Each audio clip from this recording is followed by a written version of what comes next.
Assalamualaikum warahmatullahi wabarakatuh. Kami dari kelompok 8 akan mempresentasikan makalah yang telah kami buat, yaitu mata kuliah Pancasila dengan materi Pancasila sebagai sistem etika. Pancasila sebagai sistem etika. Etika merupakan cabang filsafat Pancasila yang dijabarkan melalui sila-sila dalam mengatur perilaku kehidupan bermasyarakat, berbangsa, dan bernegara di Indonesia. Etika Pancasila cenderung mendekati pada pengertian etika kebijakan dalam sistem pemerintahan. Hal ini dikarenakan konsep deontologis dan teologis terkandung di dalam Pancasila. Deontologi artinya Pancasila mengandung kewajiban yang harus dilaksanakan oleh warga negara. Teologi artinya Pancasila menjadi tujuan dari negara Indonesia. Namun, Pancasila tetap bersumber pada etika kebijakan, tidak hanya berorientasi pada kewajiban dan tujuan. Adapun pemaknaan tersebut didapatkan dari jenis etika yang mana senantiasa terkait erat dengan bagaimana manusia bertingkah laku yang baik.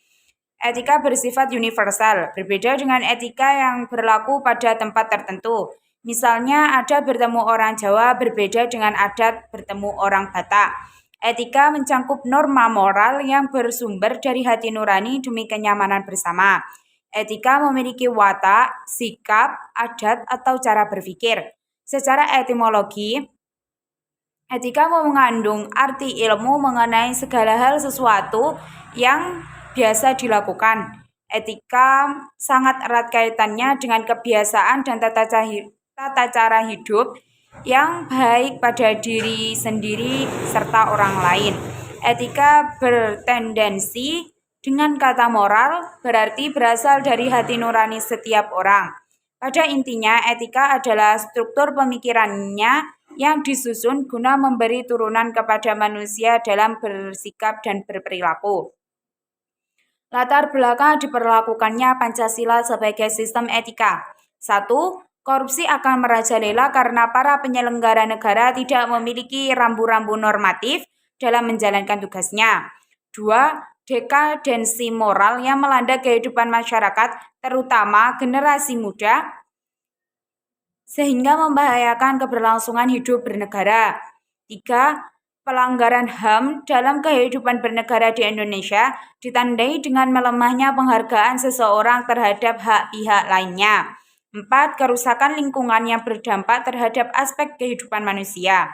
Sumber historis Pancasila sebagai sistem etika. Pada zaman Orde Lama, Pancasila belum ditegaskan sebagai sistem etika, hanya sebatas pandangan moral. Pada era reformasi, Pancasila sebagai sistem etika sudah ada, tetapi kembali tenggelam karena adanya abuse of power, baik di lembaga legislatif, eksekutif, ataupun yudikatif. Hal inilah yang mengakibatkan korupsi di berbagai kalangan. Sumber sosiologis Pancasila dalam sistem etika. Dilihat dari sumber sosiologis Pancasila sebagai sistem etika dapat ditemukan dalam berbagai kehidupan masyarakat di berbagai etnik di Indonesia. Misalnya orang Minangkabau dalam hal bermusyawarah memakai prinsip bulat air oleh pembuluh, bulat kata oleh mufakat. Politis Pancasila sebagai sistem etika. Sumber politis Pancasila sebagai sistem etika terdapat dalam norma-norma dasar sebagai sumber penyusunan sebagai peraturan perundang-undangan.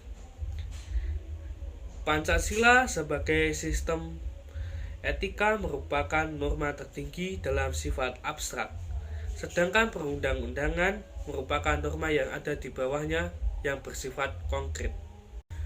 Dinamika Pancasila sebagai sistem etika. Pada zaman Orde Lama, pemilu diselenggarakan oleh demokrasi yang diikuti banyak partai politik, tetapi dimenangkan oleh 4 partai politik, yaitu PNI, Parmusi, PNU, dan PKI. Pada zaman Orde Baru, sistem etika Pancasila diletakkan dalam bentuk penataran P4. Sistem etika pada era reformasi tenggelam dalam euforia demokrasi. Tantangan Pancasila sebagai sistem etika. Pada zaman Orde Lama, sikap otoriter pemerintahan menerapkan sistem demokrasi terpimpin. Pada zaman Orde Baru terkait dengan masalah kolusi, korupsi, dan nepotisme yang merugikan penyelenggaraan negara. Pada era reformasi berupa euforia kebebasan berpolitik sehingga mengabaikan norma-norma moral yang ada. Materi selanjutnya adalah konsep Pancasila sebagai sistem etika dalam kehidupan. Pancasila sebagai sistem etika memerlukan kajian kritis rasional terhadap nilai moral yang hidup agar tidak terjebak dalam pandangan yang bersifat mitos. Misalnya, korupsi terjadi karena pejabat diberi hadiah oleh seorang yang membutuhkan sehingga urusannya lancar. Dia menerima hadiah tanpa memikirkan alasan orang tersebut memberikan bantuan, sehingga tidak tahu kalau perbuatannya dikategorikan dalam bentuk suap. Hal yang sangat penting dalam mengembangkan Pancasila sebagai sistem etika meliputi yang pertama, menempatkan Pancasila sebagai sumber moral dan penentu sikap, tindakan, serta keputusan yang akan diambil setiap warga negara. Yang kedua, Pancasila memberikan pedoman bagi setiap warga negara agar memiliki orientasi yang jelas dalam pergaulan regional, nasional, dan internasional. Yang ketiga, Pancasila sebagai dasar analisis kebijakan yang dibuat penyelenggara negara sehingga mencerminkan semangat kenegaraan berjiwa Pancasila. Yang keempat, Pancasila sebagai filter terhadap pluralitas nilai yang berkembang dalam berbagai bidang kehidupan. Materi selanjutnya adalah urgensi Pancasila sebagai sistem etika dalam kehidupan. Pentingnya Pancasila sebagai sistem etika terkait dengan permasalahan yang dihadapi oleh bangsa Indonesia, diantaranya adalah yang pertama, masih terdapat kasus korupsi yang melemahkan sendi kehidupan negara. Yang kedua, masih terdapat kasus terorisme yang mengatasnamakan agama sehingga menurunkan sikap toleransi dan menghambat integritas nasional. Yang ketiga, masih terjadinya pelanggaran atas arti HAM dalam kehidupan bermasyarakat, berbangsa, dan bernegara. Yang keempat, terdapat kesenjangan antara kelompok miskin dan kaya, serta masih terdapatnya kaum marginal di beberapa wilayah yang merasa terasingkan. Yang kelima, masih adanya ketidakadilan hukum dalam sistem peradilan di Indonesia. Yang keenam, banyak terjadi pengingkaran dalam pembayaran pajak dan sebagainya. Pancasila sebagai solusi masalah bangsa.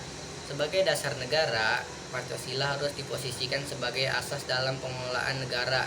Dalam tulisan ini, saya akan memfokuskan beberapa pembahasan tentang Pancasila, menangkis berbagai hal isu berikut. Yang pertama, ada politik identitas. Politik identitas adalah suatu kegiatan politik yang memanfaatkan suatu kesamaan yang dimiliki sekelompok orang tertentu. Politik identitas ini dapat menaikkan elektabilitas seseorang dan dapat untuk menjatuhkan lawan politiknya. Salah satu bentuknya yang sering kita saksikan di media massa adalah perebutan kekuasaan dengan menggunakan isu sara. Selain agama, ideologi, dan Pancasila pun dapat dijadikan sebuah komoditas untuk dijual demi perebutan suara. Contohnya seperti mengadu nasionalis karena berasal dari partai anak Bung Karno, menuduh sebagai bagian dari organisasi yang dilarang, mengaku sebagai Pancasialis dengan arti asing, dan sebagainya. Peran Pancasila dalam hal ini adalah sebagai alat penuntut hidup berkebangsaan agar bangsa ini dapat benar-benar apa yang dicita-citakan. Yang kedua ada hoak. Hoak yaitu berita yang tidak disebarluaskan ke masyarakat dengan menekan yang meyakinkan melalui peran media massa. Contoh kasus dari hoak yang berhasil sempat menggembarkan masyarakat ini adalah kasus Ratna Sarumpait. Ia adalah aktivis sosial yang menyebarkan berita hoaks mengenai kasus penganiayaan dirinya oleh sekelompok orang yang dikatakan sebagai pendukung Presiden Joko Widodo. Cukup menggembarkan, memang seseorang yang cukup berpengaruh melalui hoaks yang akhirnya merugikan pihak yang dibelanya.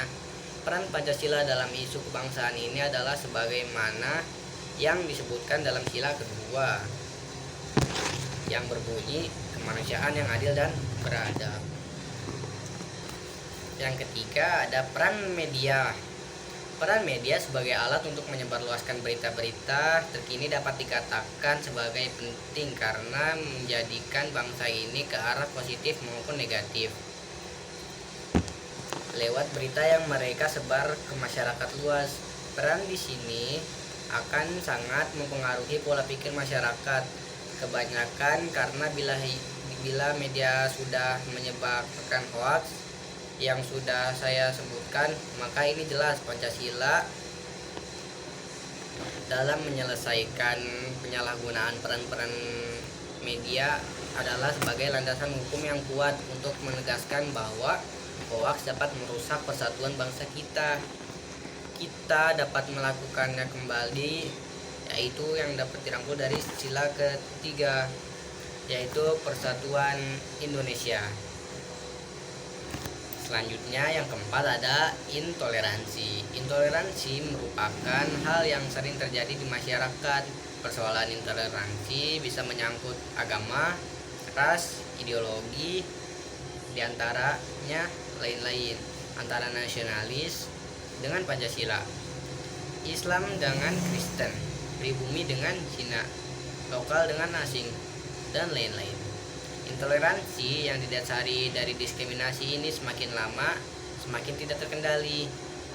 Jika dikaitkan dengan Pancasila, terutama masalah intoleransi agama, kita dapat memetik jawabannya dari sila pertama, yaitu ketuhanan yang Maha Esa.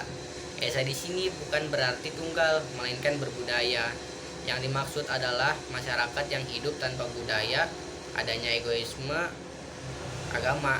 Bukan agama yang diserukan, tapi ketuhanan. Yang terakhir ada korupsi. Korupsi adalah tindakan yang menguntungkan diri sendiri dengan merugikan pihak lain dan tidak terbatas pada usia saja. Sebuah hal yang bisa dikorupsikan, contohnya kasus korupsi yang terbaru ini adalah kasus korupsi yang melibatkan 41 dari 45 DPR di Kota Malang. Lebih dari 90% pejabat kota, wakil rakyat kota mencuri uang rakyat yang seharusnya dilayani. Peran Pancasila dalam menyelesaikan masalah ini terletak pada sila kedua, yaitu Pancasila sebagai ide penuntut bagi generasi muda maupun tua. Sebagai cita-cita bangsa, terciptanya kemanusiaan yang adil dan beradab. Kita, generasi muda, harus mulai secara bertahap mewujudkan cita-cita tersebut.